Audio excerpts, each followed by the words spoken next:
کہ حضور نے فرمایا لا صلاۃ لمن لم یقرأ بفاتحۃ الکتاب، اس شخص کی کوئی نماز نہیں ہے جس نے کہ سورہ فاتحہ کی تلاوت نہیں کی۔ اب اس سے ہمارے ہاں ایک بڑا اختلاف پیدا ہوا، وہ نوٹ کر لیجیے۔ ایک رائے یہ ہے آپ اگر علیحدہ نماز پڑھ رہے ہیں تو ظاہر بات ہے کہ آپ کو ہر رکعت میں خود پڑھنی ہی پڑھنی ہے سورہ فاتحہ۔ جب باجماعت پڑھ رہے ہیں اب کیا شکل، امام پڑھ رہا ہے سورہ فاتحہ تو کیا مقتدی کو بھی پڑھنی چاہیے؟ اس حدیث میں جو الفاظ کی شدت ہے اس کی بنا پر رجحان یہ ہوتا ہے کہ یقیناً اس صورت میں ہر شخص کو لا صلاۃ لمن لم یقرأ بفاتحۃ الکتاب، جس نے کہ فاتحہ کی تلاوت نہیں کی، قرات نہیں کی، اس کی کوئی نماز ہی نہیں۔ تو یہ موقف ہے امام شافعی کا، یہی مسلک ہے ہمارے اہل حدیث بھائیوں کا کہ آپ چاہے اکیلے نماز پڑھ رہے ہو، چاہے امام کے پیچھے پڑھ رہے ہو، اور چاہے امام جو ہے وہ جہری رکعت پڑھا رہا ہے اور چاہے سری رکعت پڑھا رہا ہے۔ خاموشی والی رکعت سورہ آپ کو معلوم ہے کہ نماز جو ظہر اور عصر کی ہے تو چاروں رکعتیں جو ہے وہ سری ہیں، مغرب کے اندر آ کر دو جہری ہیں ایک سری ہے، عشاء میں آ کر دو جہری ہیں دو سری ہیں، سورہ اور نماز فجر کے اندر دونوں جو ہیں وہ جہری ہیں۔ تو چاہے جہری ہو چاہے سری ہو آپ کو بھی لازماً جو مقتدی ہے اسے بھی سورہ فاتحہ پڑھنی ہوگی۔ اب اس کے لیے انہوں نے یہ طریقہ جو ہے تلقین کیا ہے کہ امام تیزی سے نہ پڑھے، رک رک کر پڑھے الحمدللہ رب العالمین، اس کے بعد اتنا وقفہ دے دے کہ جو مقتدی ہے وہ بھی کہہ لے اپنے دل میں یا پڑھ لے الحمدللہ رب العالمین الرحمن الرحیم۔ تو یہ رک رک کر پڑھنا، خاص طور پر اگر آپ کو موقع ہوا ہو کسی اہل حدیث امام کی امامت میں نماز ادا کرنے کا تو آپ دیکھیں گے کہ بڑا فرق ہے۔ ہمارے جو حنفی امام الحمدللہ رب العالمین الرحمن الرحیم مالک یوم الدین ایاک نعبد و ایاک نستعین، چار آیتیں جو ہے وہ بھی ایک سانس میں پڑھ جائیں گے، لیکن یہ کہ عام طور پر جو اہل حدیث حضرات ہیں وہ رک رک کر ٹھہر ٹھہر کر پڑھتے ہیں، ترتیل کے انداز میں پڑھتے ہیں۔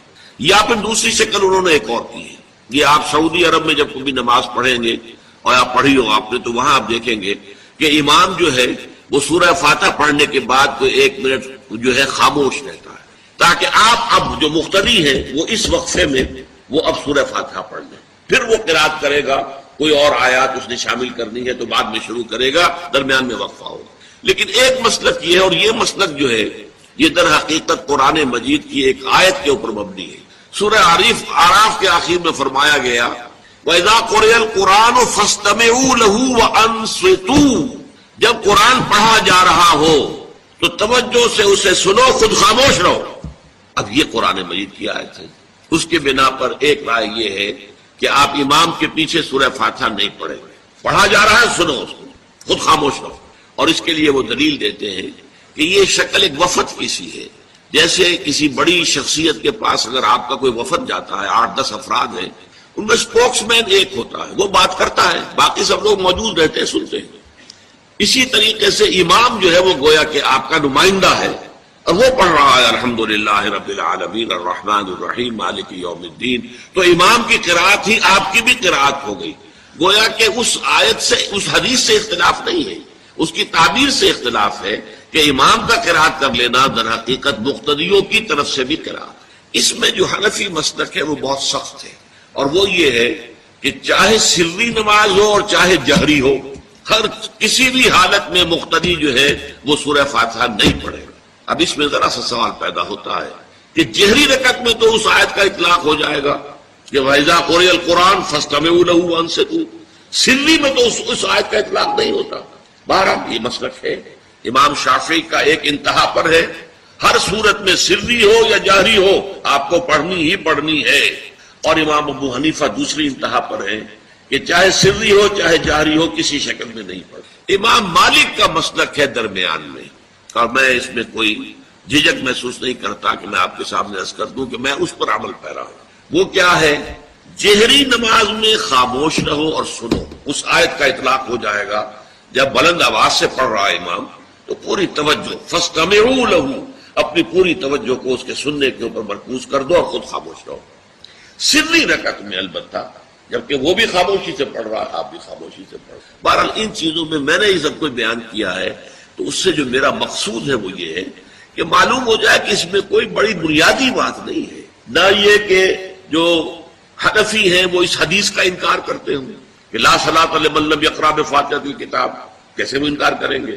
اور نہ ہی کوئی جو حنبلی ہے یا اہل حدیث ہے وہ قرآن کی اس آیت کا اختلاف جو ہے وہ اختلاف کر سکتا ہے کہ اذا قرئ القرآن فاستمعوا له وانصتوا، لیکن یہ کہ اس کے پھر اس سے جو احکام کا استنباط ہے اس میں اختلاف ہو جاتا ہے، تو اس کو نہیں سمجھنا چاہیے کہ یہ کوئی بہت بڑی اہمیت والی بات ہے۔ بات کہ جو فرض نماز ہے اصل اہمیت اس کی ہے۔ ہمارے ہاں عام طور پر مذہبی حلقوں میں اور خاص طور پر جو ذرا متصوفانہ انداز کے رنگ کے لوگ ہوتے ہیں وہ فرض کو تو بس ایسے ہی ادا کر لیتے ہیں کہ جیسے بس اس کی کوئی اہمیت نہیں، بلکہ بعض لوگ وہ بھی ہیں کہ جو فرض کو ترک کر دیتے ہیں، نوافل پر سارا زور، صرف رات کی نماز پر زور دیا جا رہا ہے، فرض نمازوں یہ ہم نے دیکھے ہیں ایسے لوگ بالفعل دیکھے۔ یہ تمام چیزیں جو ہیں در حقیقت اس پھر راہ نبوت سے انسان کو ہٹا دینے والی۔ فرض کتنا فرض، نفل کتنا نفل۔ نوافل کے بارے میں جو ہے شریعت سے ثابت ہے، وہ تہجد بھی نافلۃ لک، حضور کے لیے تو لازم تھی، باقی کے لیے لازم نہیں ہے۔ جو قیام اللیل شروع میں تھا وہ لازم نہیں ہے۔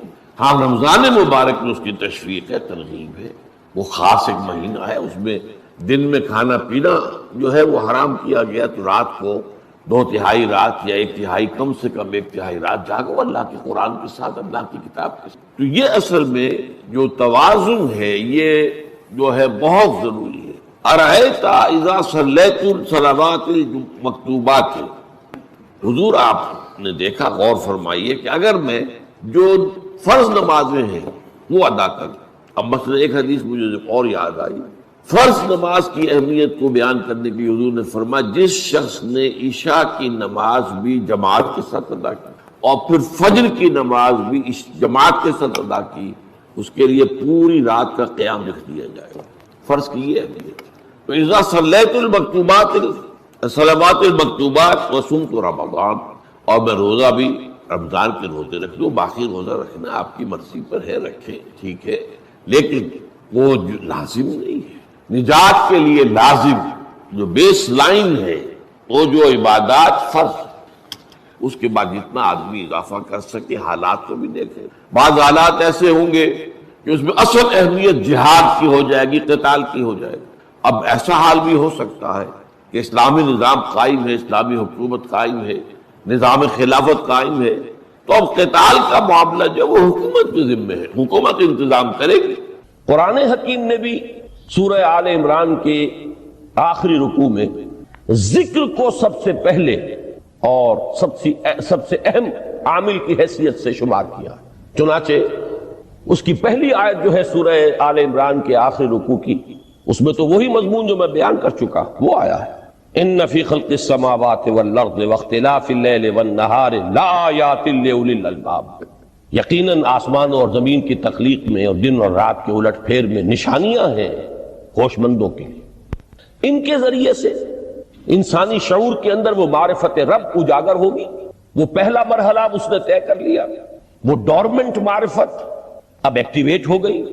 اب مزید فکر کا مرحلہ ہے جو اگلی آیت میں آیا ہے، الذین یذکرون اللہ قیاما وقعودا وعلی جنوبہم وَيَتَفَكَّرُونَ فِي خَلْقِ السَّمَاوَاتِ وَالْأَرْضِ رَبَّنَا مَا خَلَقْتَ هَذَا بَاطِلًا سُبْحَانَكَ فَقِنَا عَذَابَ النَّارِ، یعنی تفکر جو ہے، وَيَتَفَكَّرُونَ فِي خَلْقِ السَّمَاوَاتِ وَالْأَرْضِ، وہ تفکر کرتے ہیں، غور و فکر کرتے ہیں آسمان اور زمین کی تخلیق میں، لیکن اس تفکر کے ساتھ لازماً ذکر، اور ذکر مدام، ذکر بھی وہ کہ جو مستقل ہو، ہر حالت میں ہو۔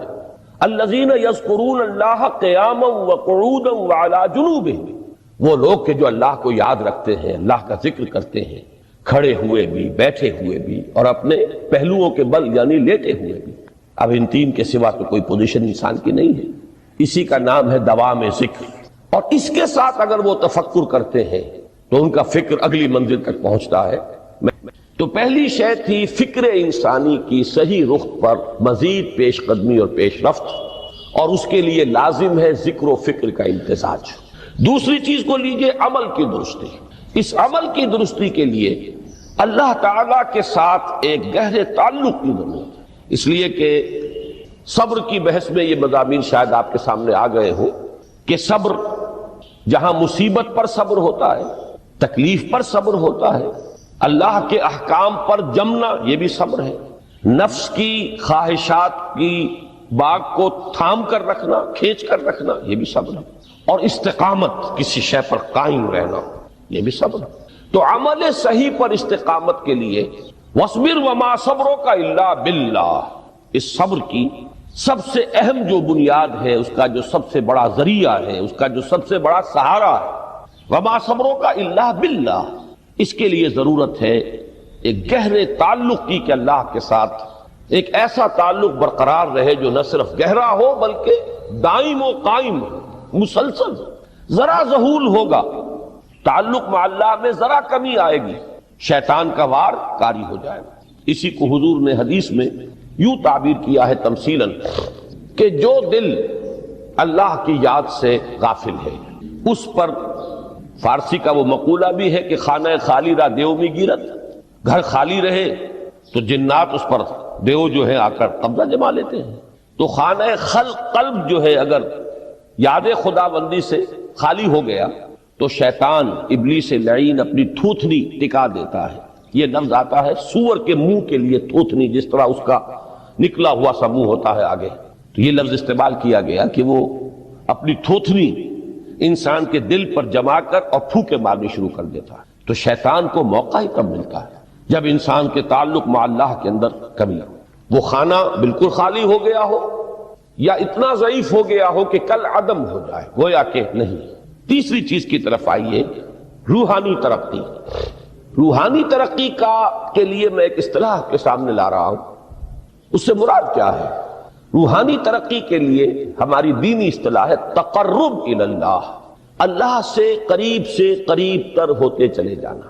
اس پر میرا ایک کتابچہ بھی ہے، تقرب الی اللہ کے دو مدارج، دو درجے، جو در حقیقت ایک حدیث نبوی علیہ الصلوۃ والسلام ہی پر مبنی ہے کہ حضور نے ایک درجہ قرار دیا ہے تقرب بالفرائض، فرائض کے ذریعے سے انسان اللہ کا قرب حاصل کرے۔ ایک ہے تقرب بالنوافل، نوافل کے ذریعے سے اللہ کا قرب حاصل کرے۔ ان میں کیا نسبت و تناسب ہے، اہمیت کے اعتبار سے کون بڑھ کر ہے، بلندی کے اعتبار سے کون بڑھ کر ہے، یہ تمام مسائل میں نے اپنی اس تقریر میں بیان کیے تھے جو اس کتاب میں شائع ہوئی ہے۔ اس وقت میں اس کی تفصیل میں نہیں جا رہا، صرف یہ تذکرہ اس لیے کر رہا ہوں کہ جن کو بھی خواہش ہو جائے وہ اس کا مطالعہ کرے۔ ہماری اس وقت کی گفتگو سے وہ کتابچہ اس جگہ پر منسلک ہوگا۔ تو تقرب الی اللہ، یہ تقرب کوئی فزیکل فینومینن نہیں ہے، جسمانی یا مادی مسئلہ نہیں ہے۔ اللہ سے قرب یہ نہیں ہے کہ کوئی کروڑوں میل کا فاصلہ ہے، اب ہمیں کوئی رسی پر چڑھنا ہے اوپر بڑی محنت اور مشقت سے، فصل تو ہے ہی نہیں، فاصلہ ہے ہی نہیں، بعد ہے ہی نہیں۔ نحن اقرب الیہ من حبل الورید، ہم تو انسان سے اس کی شہرگ سے بھی زیادہ قریب ہیں۔ ہوا معکم اینما کنتم، وہ تو تمہارے ساتھ ہی ہوتا ہے جہاں کہیں بھی تم ہو، بس صرف یہ کہ تمہاری توجہ نہیں ہوتی، تم اور چیزوں میں مشغول و مصروف رہتے ہو، تم ہماری طرف دھیان ہی نہیں دیتے، تم ہماری طرف متوجہ ہی نہیں ہوتے۔ ہم تو مائل بے کرم ہے، کوئی سائل ہی نہیں، راہ دکھلائیں کسے رہنم منزل ہی نہیں۔ انسان جب متوجہ ہو جاتا ہے اور بڑھتا ہے، آگے پیش قدمی کرتا ہے روحانی اعتبار سے، تو یہ ہے در حقیقت تقرب الی اللہ، اور اسی کو ہم کہیں گے روحانی ترقی۔ اب ان تین چیزوں کو اگر آپ نے ذہن میں جما لیا، پھر میری بات کی ترتیب اس کو ذہن میں قائم کیجئے۔ ہم چلے کہاں سے؟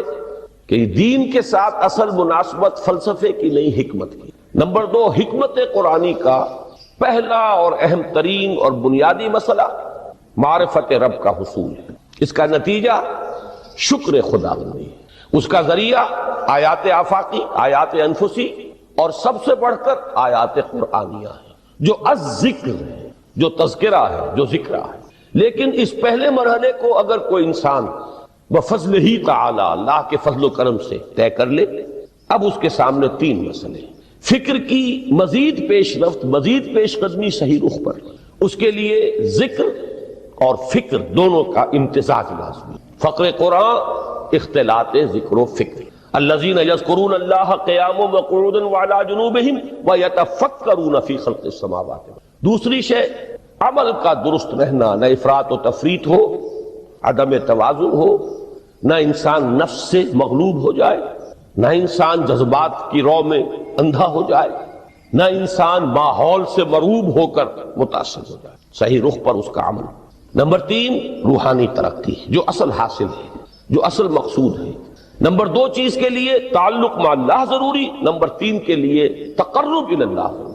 اب غور کیجئے، ان تینوں چیزوں کا بڑا گہرا تعلق ہے نماز کے ساتھ، ان تینوں کے لیے ستون کی حیثیت نماز کو ہے۔ لہذا ایمان کے بعد یا معرفت رب کے بعد حکمت دین کا اہم ترین مسئلہ نماز، صلاۃ، اس لیے کہ ایک طرف یہ انسان کو اللہ کے ساتھ ایک گہرے تعلق کا ذریعہ فراہم کرتی ہے، اپنے تمام مصروفیات میں سے ان مشغولیتوں میں جن میں گم ہونے کا خدشہ ہوتا ہے نکلو، 24 گھنٹے کے معمولات میں سے کم 5 مرتبہ تو لازماً نکلو، اور اپنے آپ کو ذرا، اپنے حواس کو بھی، اپنی باطنی کیفیات کو بھی ذرا تازہ کرو۔ اگر کوئی گندگی، نجاست، کسی طرح کی ناپاکی کا کوئی معاملہ ہے، طہارت حاصل کرو۔ طہارت سے تمہارے اندر روح کو بھی بالیدگی ہوگی، تمہارے حواس بھی تازہ ہوں گے، تم گویا کہ بحیثیت کل تمہاری ہستی چاق و چوبند ہو جائے گی۔ وہ کسل، وہ سستیاں، وہ جو ایک کثافتیں ہوتی ہیں، ان سب سے نجات حاصل کرو، اور اب اپنے رب کے حضور میں کھڑے ہو جاؤ، اس کے ساتھ اپنا عہد بھی تازہ کرو، اس کی اہم صفات کو بھی اپنے ذہن میں پھر مستحضر کرو۔ یہی وجہ ہے، دیکھیے میں نے جو آیات آپ کو شروع میں سنائی تھی، سورہ لقمان کی 2 آیتیں، پہلی آیت میں اس کا ترجمہ کر چکا، دوسری آیت وَلَقَدْ وَإِذْ قَالَ لُقْمَانُ لِابْنِهِ وَهُوَ يَعِظُهُ يَا بُنَيَّ لَا تُشْرِكْ بِاللَّهِ إِنَّ الشِّرْكَ لَظُلْمٌ عَظِيمٌ۔ اس کے بعد درمیان میں کچھ مضمون آ کر پھر وہ آیہ مبارکہ آئی، یا بنی اقیم الصلاۃ وامر بالمعروف وانہی عن المنکر واصبر علی ما اصابک۔ گویا کہ اہم ترین چیز، بنیادی ترین چیز، اللہ کو محض پہچان لینا کافی نہیں ہے، یاد رکھنا ضروری ہے۔ اللہ یاد رہے گا تو فکر صحیح آگے بڑھے گا، اللہ یاد رہے گا اور اس کے ساتھ ایک گہرا تعلق جو ہے برقرار رہے گا تو عمل درست رہے گا۔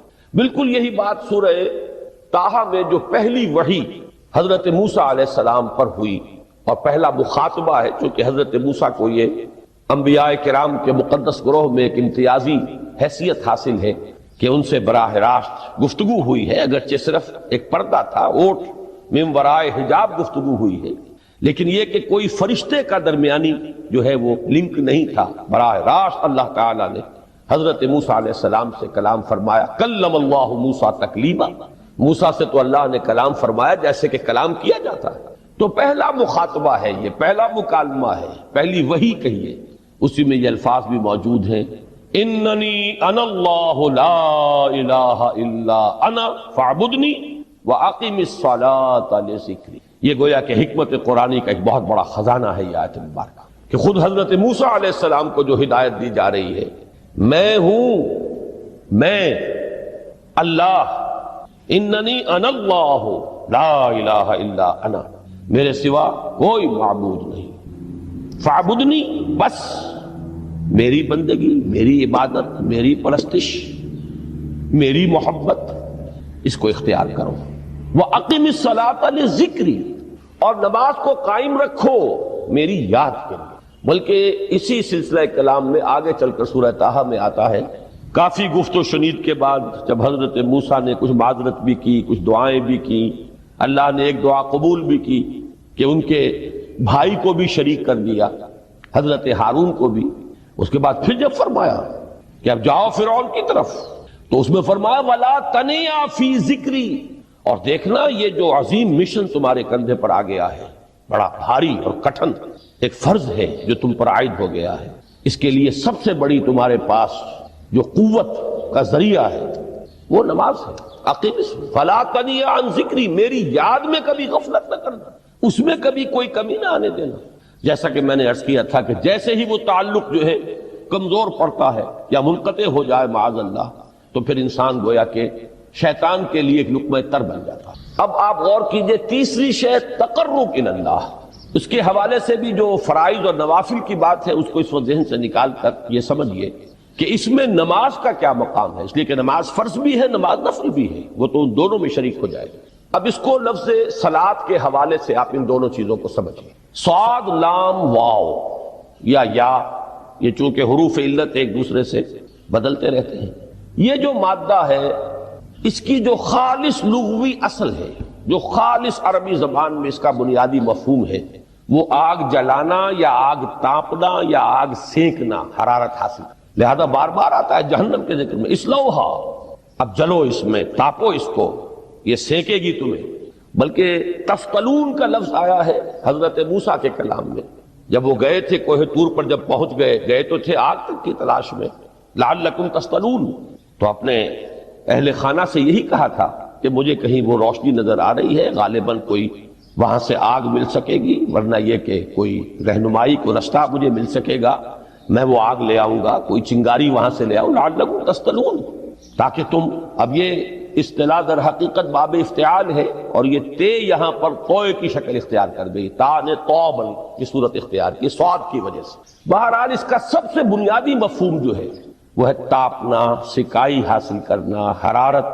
اس کے حوالے سے سمجھ لیجئے کہ سب سے بنیادی تعلق اس کا جو ہے وہ روح کے ساتھ ہے. روح میں محبت خداوندی کی آگ اگر ٹھنڈی پڑ گئی ہو، اگر محبت خداوندی کی حرارت میں کمی ہو گئی ہو، تو اس کو اثر نو، جس کو کہ میں آج سوچ رہا تھا تو ایک لفظ ذہن میں آیا کہ جیسے بیٹری اس کو ریچارج کیا جاتا ہے، اسی طریقے سے روح کے اندر محبت خداوندی کی اس حرارت کو اثر نو تازہ کرنا، یہ ہے در حقیقت نماز کا اصل مقصد. اس لیے کہ اس لفظ کا بنیادی مفہوم، اصل لغوی مفہوم تو یہ ہے. اگرچہ اس کا سب سے زیادہ کثرت سے جو استعمال ہوتا ہے، اور لفظ صلاۃ جس سے در حقیقت جس تصور پر مبنی ہے وہ ہے اقدام، کسی کی طرف متوجہ ہونا اور پھر دعا. صلاۃ کا سب سے قریبی مفہوم لفظی جب بیان کیا جائے گا، اس سے مراد، اس کے معنی، تو دعا اس میں اہم ترین ہے. کسی کی طرف توجہ کرنا، مناجات کرنا، گفتگو کرنا، مخاطبہ، مکالمہ، دعا، یہ در حقیقت صلاۃ کا سب سے بڑا اصطلاحی مفہوم ہے. لیکن جو اس کا مادہ ہے صاد لام واو یا صاد لام یا، اس کا اصل مفہوم جو ہے وہ تاپنا، حرارت حاصل کرنا. تو ان دونوں کے حوالے سے عرض کر رہا ہوں، وہ تاپنا اور حرارت حاصل کرنا وہ ہے روح کے اعتبار سے. وہ جو کہا اقبال نے کہ بجھی عشق کی آگ اندھیر ہے، مسلمان نہیں راہ کا ڈھیر ہے. یہ عشق کی آگ جب بجھ جاتی ہے، در حقیقت یہی تو انسان کی روحانی موت ہے. جب یہ نہ رہے تو چاہے منطق میں بہت انسان ماہر ہو. مجھے اقبال کا ایک شعر یاد آیا، تقابل کرتے ہوئے ایک انسان محکوم اور ایک انسان حر، آزاد انسان، ان کی نفسیات میں جو بنیادی فرق علامہ اقبال نے مختلف مواقع پر بیان کیے ہیں. محکوم ہے بیگانہ اخلاص و مروت، ہر چند کے منطق کی دلیلوں میں ہے چالاک. تو منطق کی دلیلوں میں انسان چالاک ہو جائے اور وہ لغت ہائے حجازی کا وہ ایک خزانہ بن جائے، اسے تمام الفاظ کے معنی یاد ہو، وہ بڑے مسائل فقہ کے اسے ازبر ہو، جزیات، بے انتہا جزیات جو ہے وہ مستحضر ہو، فلسفے کے بڑے بڑے مسئلے اس نے حل کر لیے ہوں. لیکن اگر روح میں وہ اللہ کی محبت کی آگ نہیں ہے، وہ تپش نہیں ہے، بجھی عشق کی آگ اندھیر ہے، مسلمان نہیں راہ کا ڈھیر.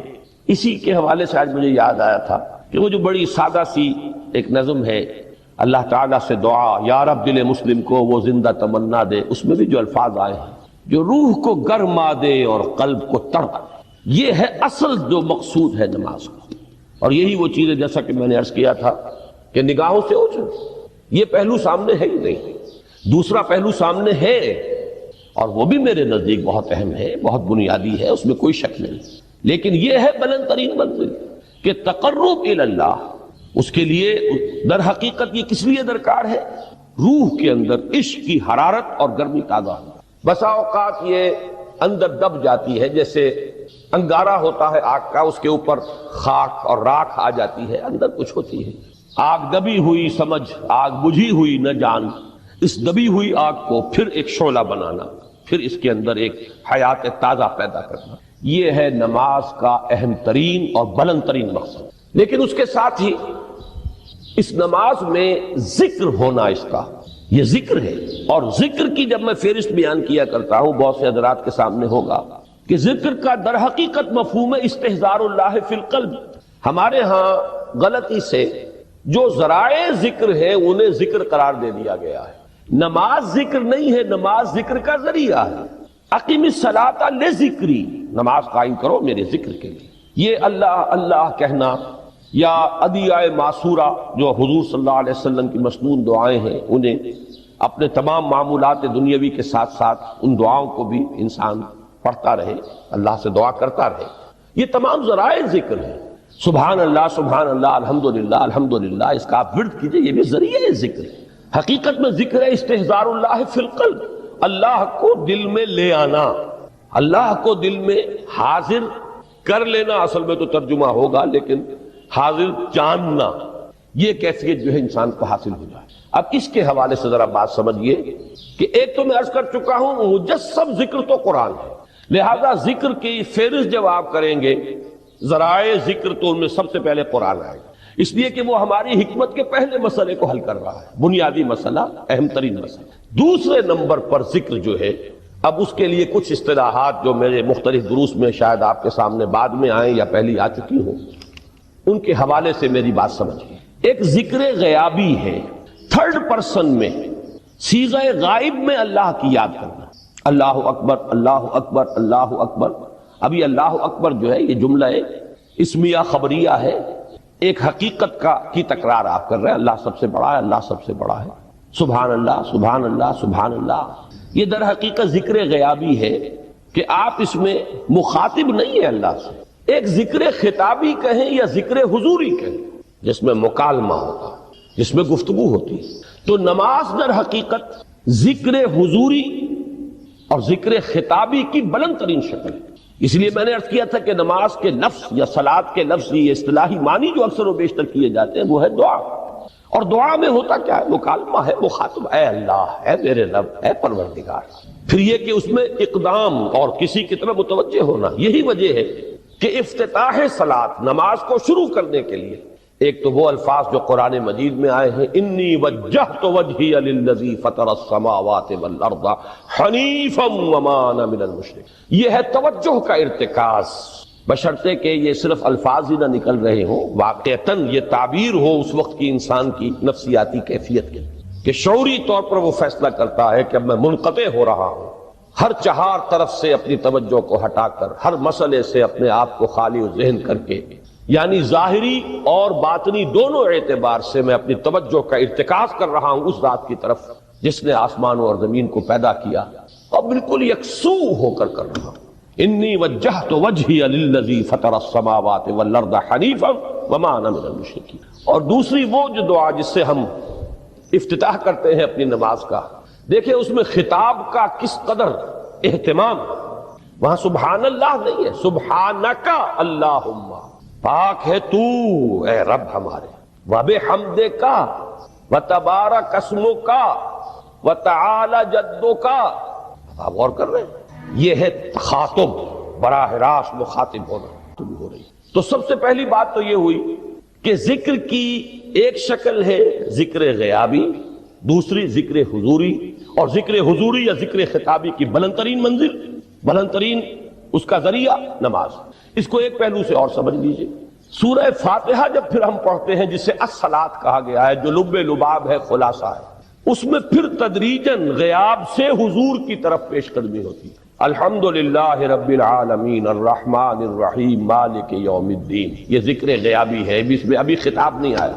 یہ وہی جملہ اسمیہ ہے، کل تعریف اس اللہ کے لیے ہے جو تمام جہانوں کا پروردگار ہے، مالک ہے، جو رحمان ہے، رحیم ہے، جزا و سزا کے دن کا مختار و مالک ہے. اب یہ غیاب سے حضور کی طرف، ایاک نعبد و ایاک نستعین اہدنا الصراط المستقیم. یہ ہے وہ. اب پہلے ایک معاہدہ ہے، ایک اقرار ہے، اعتراف ہے، وعدہ ہے، اور پھر دعا ہے، استدعا ہے. کہ حضور نے فرمایا، یقول اللہ تعالی، اللہ یہ فرماتا ہے، اسی لیے اس کو حدیث قدسی کہیں گے. قسمت الصلاۃ بینی و بین عبدی نصفین، میں نے نماز کو اپنے اور اپنے بندے کے مابین آدھا آدھا تقسیم کر دیا. اب یہاں تک تو جملہ ہے اللہ کا، یہ ہے حدیث قدسی. اب آگے جو ہے نریشن اس کی جو ہے حضور صلی اللہ علیہ وسلم کی جانب سے ہے، یعنی خبر دے رہے ہیں وہ اللہ کی طرف سے ہی. ویسے تو تمام احادیث ہی گویا کہ ہم سمجھتے ہیں انسپائرڈ تو اللہ کی طرف سے ہی ہے، لیکن یہ کہ جہاں صراحت ہو کہ اللہ کہتا ہے وہ حدیث قدسی ہے. تو یقول اللہ تعالی قسمت الصلاۃ بینی و بین عبدی نصفین، یہاں تک تو حدیث قدسی. اب دوسری عام حدیث ہے اذا قال العبد الحمد للہ رب العالمین یقول اللہ تعالی حمدنی عبدی. جب بندہ کہتا ہے الحمد للہ رب العالمین، پروردگار کہتا ہے میرے بندے نے میری حمد کی. جب بندہ کہتا ہے الرحمن الرحیم، پروردگار فرماتا ہے ثنا علی عبدی، میرے بندے نے میری ثنا کی، بڑی تعریف کی. جب بندہ کہتا ہے مالک یوم الدین، اللہ فرماتا ہے مجدنی عبدی، میرے بندے نے میری بڑی بزرگی بیان کی ہے، تمجید کی ہے. پھر جب بندہ کہتا ہے ایاک نعبد و ایاک نستعین، اللہ فرماتا ہے ھذا ما بینی و بین عبدی ولعبدی ما سال، یہ ہے میرے اور میرے بندے کے درمیان. یہ تو معاہدہ ہے نا، معاہدے میں تو دو فریق جکڑے جاتے ہیں، بند جاتے ہیں. یہ میرے اور میرے بندے کے درمیان ہے، اور میرے بندے نے جو طلب کیا میں نے دیا، اس لیے کہ اس میں طلب بھی تو ہے. ایاک نستعین، تیری مدد چاہتے ہیں، یہ طلب ہے. اسی کی شرح ہے جو اب آخری 3 آیتیں ہیں.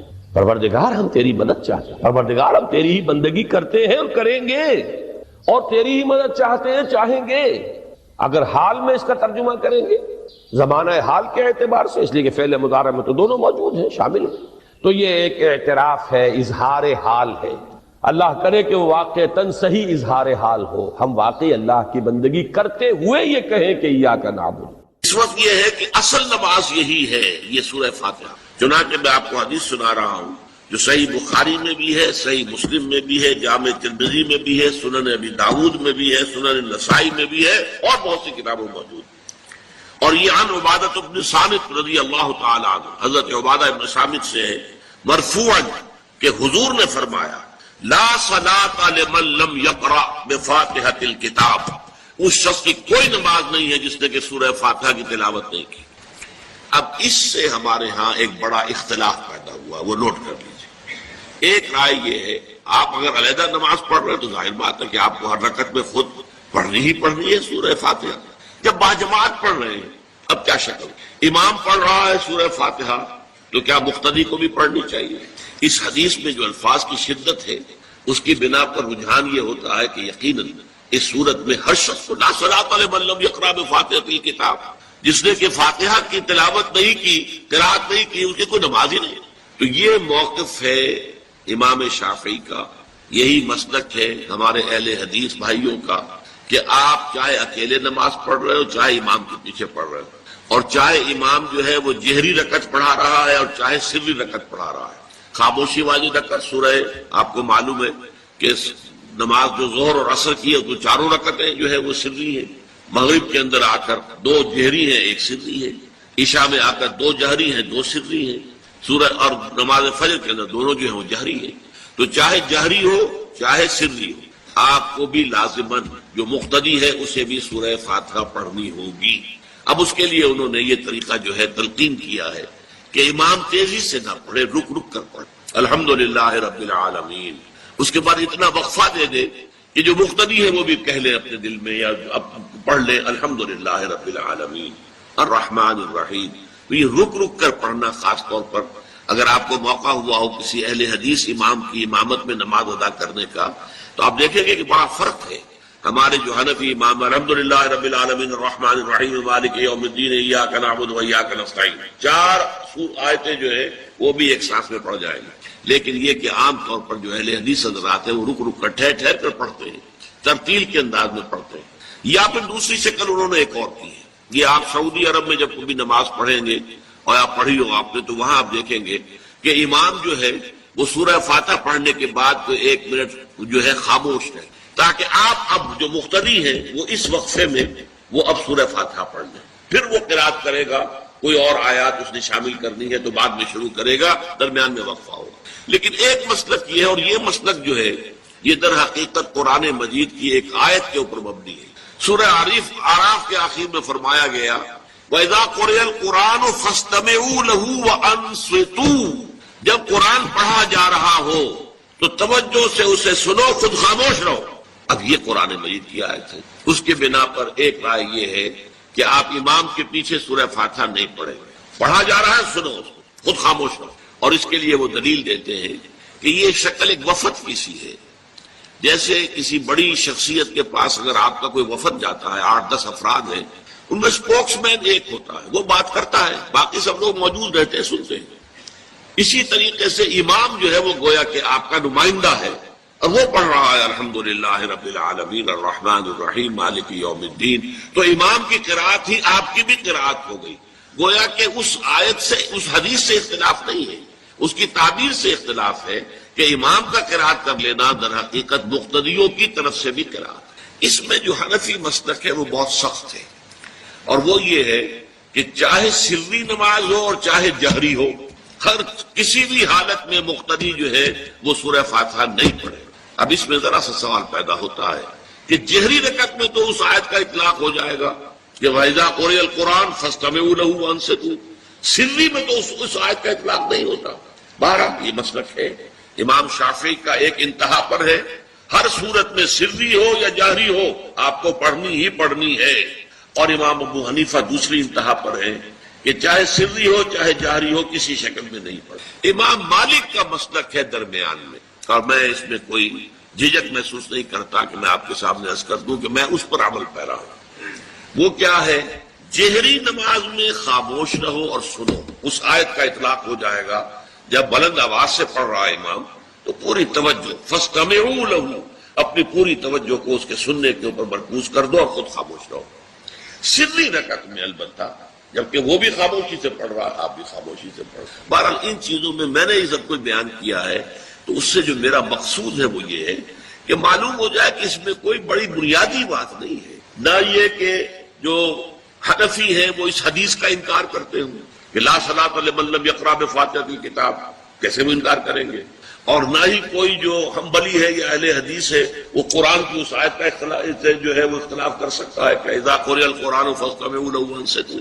لیکن یہ کہ اس کے پھر اس سے جو احکام کا استنباط ہے اس میں اختلاف ہو جاتا ہے، تو اس کو نہیں سمجھنا چاہیے کہ یہ کوئی بہت بڑی اہمیت والی بات ہے. بات کہ جو فرض نماز ہے اصل اہمیت اس کی ہے.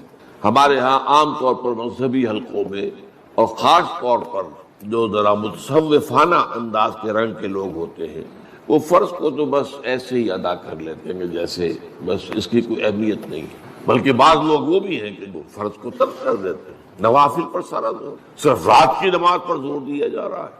فرض نمازوں یہ ہم نے دیکھے ہیں ایسے لوگ بالفعل دیکھے. یہ تمام چیزیں جو ہیں در حقیقت اس پھر راہ نبوت سے انسان کو ہٹا دینے والی. فرض کتنا فرض، نفل کتنا نفل. نوافل کے بارے میں جو ہے شریعت سے ثابت ہے وہ تہجد بھی نافلۃ لک، حضور کے لیے تو لازم تھی، باقی کے لیے لازم نہیں ہے. جو قیام اللیل شروع میں تھا وہ لازم نہیں ہے. ہاں رمضان مبارک میں اس کی تشریف ہے، ترغیب ہے، وہ خاص ایک مہینہ ہے، اس میں دن میں کھانا پینا جو ہے وہ حرام کیا گیا، تو رات کو 2/3 رات یا 1/3 کم سے کم 1/3 رات جاگو اللہ کے قرآن کے ساتھ، اللہ کی کتاب کے ساتھ.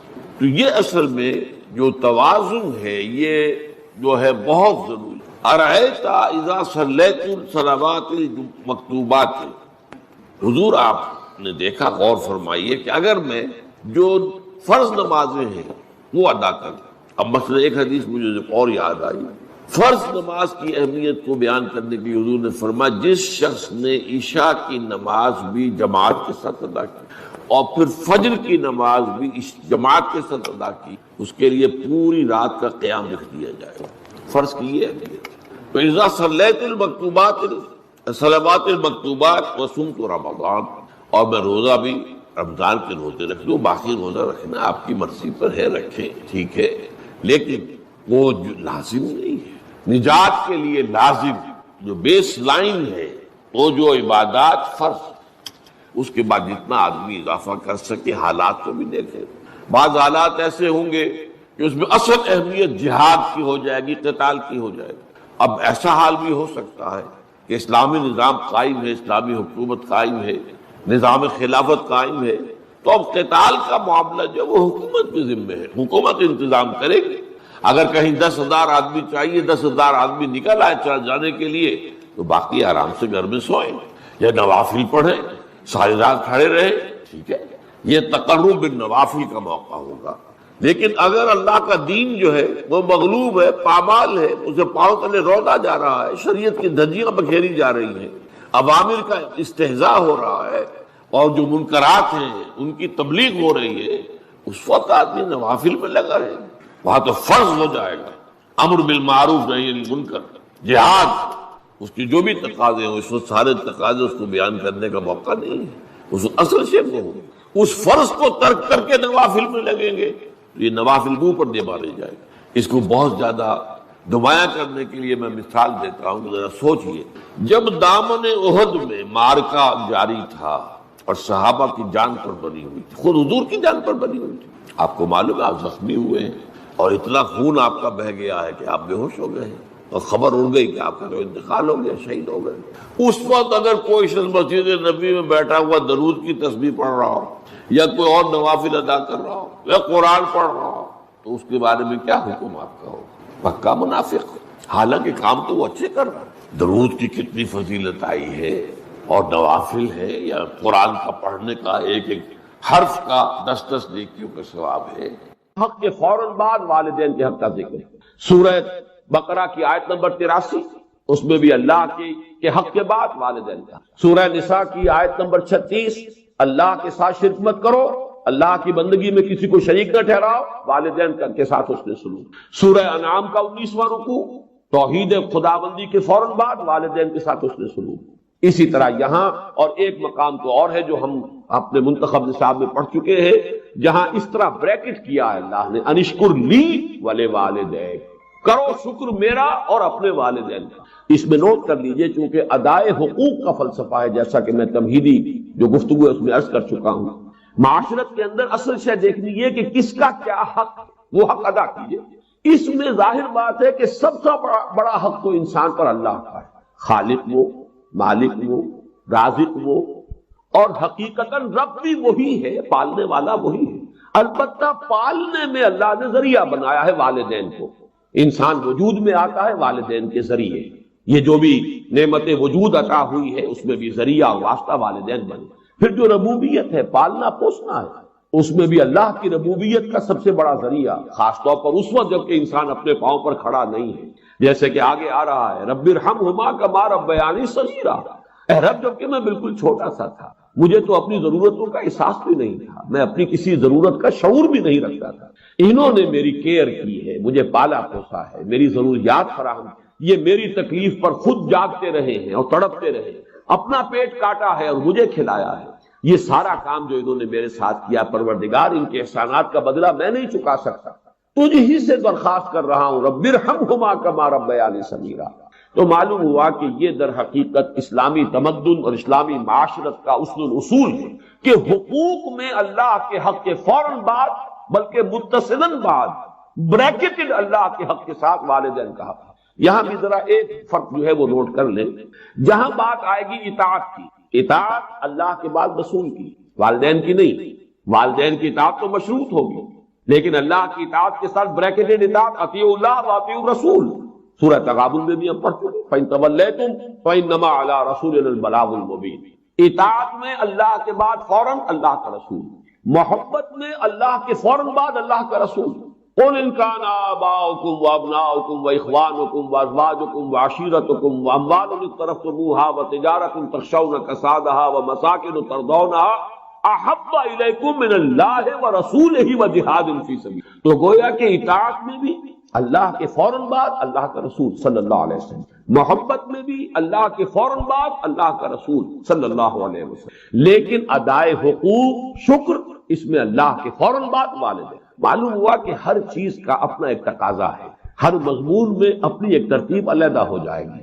جہاں بات ارکان اسلام کی ہوگی، ارکان اسلام میں کلمہ شہادت کے فوراً بعد نماز کا ذکر آئے گا، لیکن جہاں حقیقت ایمان کا تذکرہ ہوگا، ایمان کے فوراً بعد جہاد کا ذکر آئے گا۔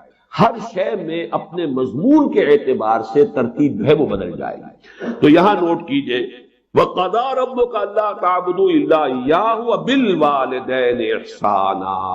اب یہاں خاص طور پر جو نوٹ کرنے کی بات ہے وہ یہ ہے کہ در حقیقت یہ بھی معاشرتی استحکام اور خاص طور پر خاندان کے ادارے کے استحکام کے لیے بہت بنیادی ہدایت ہے۔ میں عرض کر چکا ہوں جب سورہ تحریم کے تمہیدی مضامین ہم بیان ہو رہے تھے، ان پر غور کر رہے تھے کہ خاندان کے ادارے کا استحکام، ایک تو مرد کی سربراہی، الرجال قوامون علی النساء، یہ ایک مثبت حکم ہے، مثبت ہدایت ہے، اس لیے کہ اگر برابر کے دو سربراہ ہو جائیں گے تو وہاں فساد ہوگا، بدنسبی، مرد کی قوامیت، اس کی سربراہی، اس کی حاکمیت۔ نمبر دو، والدین کے ساتھ حسن سلوک۔ یہ جو تصور آج کی دنیا میں ہو چکا ہے اور جو خاندانی نظام کی چولیں ڈھیلی ہوئی ہیں، اس کا اصل سبب یہ ہے کہ والدین بھی اولاد کو اپنی لائبلٹی سمجھتے ہیں، اور پھر اولاد بھی والدین کو اپنی لائبلٹی سمجھتے، ایسیٹ نہیں سمجھتے، بلکہ یہ کہ ایک طرح کا بوجھ۔ خاص طور پر والدین بوڑھے ہو گئے، اب ان کی دیکھ بھال ہے، ان کی ضرورتیں پوری کرنی ہے، ان کے لیے ادب نہیں ہے، ان سے محبت نہیں رہی مغربی معاشرے کے اندر، اس کے خاندان کے نظام میں اس طرح اس کی چولیں جو ہے ڈھیلی ہو چکی ہیں۔ اولڈ ہاؤسز بنا دیجئے، اب وہاں پر ان کو ڈال دیجئے، اب ہمارے معمولات میں خامخواہ خلل پڑتا ہے، ہماری پرائیویسی میں خامخواہ یہ دخیل ہوتے ہیں۔ یہ جو کیفیت ہو چکی ہے، در حقیقت یہ بھی گویا کہ اس معاشرے کے فساد اور اس تمدن کی جڑ کاٹ دینے والا۔ لہذا قرآن مجید نے، جیسا کہ میں اس سے پہلے عرض کر چکا ہوں کہ جیسے یہ ہال ہے، اس کی لمبائی، چوڑائی، اونچائی، یہ 3 ڈائمنشنز ہیں، اسی طریقے سے خاندان کے ادارے کی پہلی ڈائمنشن رشتہ ازدواج ہے، ایک مرد اور ایک عورت کے مابین۔ یہاں سے تو خاندان کی بنیاد پڑی۔ اس کے استحکام کے لیے الرجال قوامون علی النساء، مرد جو ہے قوام ہے عورتوں پر۔ پھر جب ان کے ہاں اولاد ہوئی، اب سیکنڈ ڈائمنشن ایڈ ہو گئی، اب والدین اور اولاد کا رشتہ ہے، یہ رشتہ مستحکم ہو۔ اس رشتے کے ضمن میں ہم وہ مثبت اور منفی دونوں پہلو دیکھ چکے ہیں جو ہمارے اس منتخب نصاب میں آ چکے ہیں۔ سورہ تغابن میں والدین کو ہدایت کی گئی، ان من ازواجکم واولادکم عدو لکم فاحذروہ انما اموالکم واولادکم فتنہ۔ ایک طرف تو خود محتاط رہو ان کی محبت کی وجہ سے کہیں تم اپنی عاقبت برباد نہ کر بیٹھو، ان کے لیے جو بھی کرنا ہے اچھے سے اچھا کرو، لیکن حلال کے دائرے کے اندر، اللہ کے حقوق کو، اللہ کی حدود کو قائم رکھو۔ دوسری طرف مثبت حکم دیا گیا، یا ایھا الذین آمنوا قوا انفسکم واہلیکم نارا، اہل ایمان اپنے گھر والوں کو، اہل و عیال کو، اپنے آپ کو بھی، اپنے اہل و عیال کو بھی آگ سے بچاؤ۔ یہ تمہارا مثبت فرض ہے، یہ تمہاری مثبت ذمہ داری ہے، تمہیں یہ فرض ادا کرنا ہے کہ ان کو اچھی ان کی تربیت ہو، ان کو اللہ کی طرف، اللہ کے دین کی طرف ان کو رغبت دلاؤ تاکہ ان کی عاقبت سنورے اور وہ آخرت میں جہنم کے عذاب سے بچ سکے۔ اب یہاں جو ہے در حقیقت یہ دوسری ڈائمنشن آ رہی ہے کہ اگر والدین کا ادب، ان کا احترام معاشرے کے اندر یہ قدر موجود ہو تو پھر والدین بھی اپنے آپ کو پورے طور پر انویسٹ کر دیں گے اولاد کے اندر۔ لیکن اگر عام طور پر یہ نظر آ رہا ہو کہ اولاد تو والدین کی پرواہ نہیں کرتی، تو والدین بھی پھر فکر کریں گے، اپنی کمائی میں سے کچھ بچا کر رکھیں، اپنے مستقبل کے لیے کچھ اہتمام کریں، وہ اپنے آپ کو پورے طور پر انویسٹ کرنے کے لیے تیار نہیں ہوں گے۔ اور جیسا کہ آج کل آپ مغرب میں دیکھ رہے ہیں، خاص عمر ہوئی ہے، لڑکے کو بھی گھر سے نکال دیا، جاؤ کھاؤ پیو کماؤ، یہاں تک کہ لڑکیوں کو نکال دیں، جاؤ اپنے پاؤں پر کھڑے ہیں۔ اس لیے کہ اب ہمیں جو کچھ کمانا ہے وہ اپنے مستقبل کے لیے، اپنے بڑھاپے کے لیے، اپنا بڑھاپا انشور کرنا ہے، ہمیں اس کے لیے آسائشوں کا اہتمام کرنا ہے۔ ہم تمہیں اب اپنی لائبلٹی نہیں سمجھ سکتے۔ اللہ کا فضل و کرم ہے کہ ہمارے مشرقی معاشرے میں ابھی تک وہ اقدار موجود ہیں کہ والدین بھی اپنے آپ کو بالکل لیا انویسٹ کرتے ہیں اولاد میں، اعتماد کرتے ہیں، اس لیے کہ اولاد بھی بالعموم یہ شکل ابھی ہمارے معاشرے میں موجود ہے کہ بڑھاپے میں والدین کے وہ کا سہارا بنتے ہیں، ان کے لیے، ان کی خدمت کرنے کے لیے اپنی امکانی حد تک قبر بستہ رہتے ہیں۔ تو یہ بھی در حقیقت باہمی اعتماد، خاندان کے ادارے کے استحکام کا ایک بہت بڑا ذریعہ، وہ بات ہے جو یہاں تفصیل سے آ رہی ہے۔ وَقَضَىٰ رَبُّكَ أَلَّا تَعْبُدُوا إِلَّا إِيَّاهُ وَبِالْوَالِدَيْنِ إِحْسَانًا، والدین کے ساتھ حسن سلوک۔ اور اس مقام پر، اس مضمون پر، یہ مقام ذروۂ سنام ہے قرآن مجید۔ جتنی تاکید یہاں آئی ہے اور جتنے اسلوب کے ساتھ اس کو بیان کیا گیا ہے یہاں، واقعہ یہ ہے کہ یہ ذروۂ سلام چوٹی ہے قرآن مجید کی اس موضوع پر۔ اِمَّا يَبْلُغَنَّ عِندَكَ الْكِبَرَ أَحَدُهُمَا أَوْ كِلَاهُمَا، اگر پہنچ ہی جائیں تمہارے پاس کبر، بڑی عمر کو، بڑھاپے کو، احدہما ان دونوں میں سے کوئی ایک، او کلاہما یا وہ دونوں، فلا تقل لہما اف، تو انہیں اف تک مت کہو۔ یہ اف کیا شے ہے؟ اف عربی زبان میں کہتے ہیں قابل نفرت شے جس سے گھن آتی ہے، جیسے کہیں کوئی غلاظت ہے یا کہیں پر کوئی یہ ناخن تراشے گئے ہیں وہ کہیں پڑے ہوئے ہیں، ان سے جن سے انسان کو کچھ گھن سی آتی ہے، یہ ہے لفظ۔ اس کا مادہ جو ہے حمزہ اور فا اس کا مادہ یہ ہے۔ تو اف کہنا جو ہے در حقیقت کچھ نفرت کا، استحقار کا انداز۔ فلا تقل لہما اف، تو انہیں اف تک مت کہو۔ قرآن مجید میں یہ لفظ آیا ہے، ایک تو یہ کہ حضرت ابراہیم علیہ السلام نے کہا تھا اف لکم وما تعبدون، بڑی نفرت اور حقارت کے ساتھ اپنی قوم سے خطاب کر کے کہا تھا تمہارے لیے اور تمہارے معبودوں کے لیے تف ہے، تم پر بھی اور تمہارے معبودوں پر بھی، یعنی یہ کہ میں ان سب سے بری ہوں اور میرا ان سے کوئی کسی قسم کا کوئی تعلق نہیں۔ انی وجہت وجہی للذی فطر السماوات والارض حنیفا وما انا من المشرکین۔ اور یہی لفظ ایک مرتبہ آیا ہے سورہ احقاف کی آیت نمبر 17 میں کہ جو ناخلف اولاد ہوتی ہے وہ اپنے والدین سے جس طریقے سے مخاطب ہوتی ہے، اف لکما اتعداننی، کیا آپ ڈھکوسنے کی باتیں کر رہے ہیں؟